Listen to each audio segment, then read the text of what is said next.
ZipRecruiter.com/XM. That's ZipRecruiter.com/XM for your free trial. ZipRecruiter.com/XM. Your credit card companies love you. They love it when you only make minimum payments. If you owe more than $10,000 in credit card debt and struggling to pay, know this: you may not have to pay it all back. In fact, you may have the right to settle that debt for only a fraction of what you owe. National Debt Relief has helped thousands of people get rid of over $1 billion of debt. Call National Debt Relief now for free information on how to escape your credit card nightmare. 800-531-3738. 800-531-3738.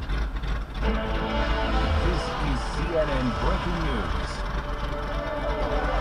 Thank you so much for joining me. I'm Boris Sanchez in for Federica Whitfield, who has the weekend off. We start with this breaking news out of Charlottesville, Virginia, where clashes have erupted between white supremacists and protesters.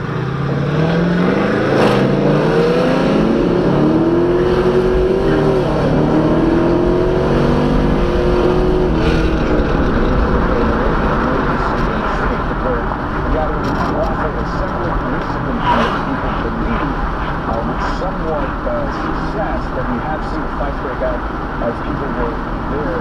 We want to turn now to Representative Marsha Blackburn, who is joining us. Marsha, I just want to get your initial response to what you're seeing here. I think, like everybody else, you realize that this kind of disruption has no place in a civil society, and I know that the law enforcement officials and the first responders there in Charlottesville are on the ground and doing their best to contain this and to disperse people. Marsha, I did want to ask you about some of the out there. It appears that several people there are It did not appear that they were there for a peaceful protest. What do you have to say to those groups? I think that this has no place in a civil society. And, you know, it doesn't matter if protesting comes of this nature that turns violent, if it comes from the right or the left. It is something that just has no place. And my hopes and thoughts and prayers will be with those local officials that are trying to contain this, because the city made a decision.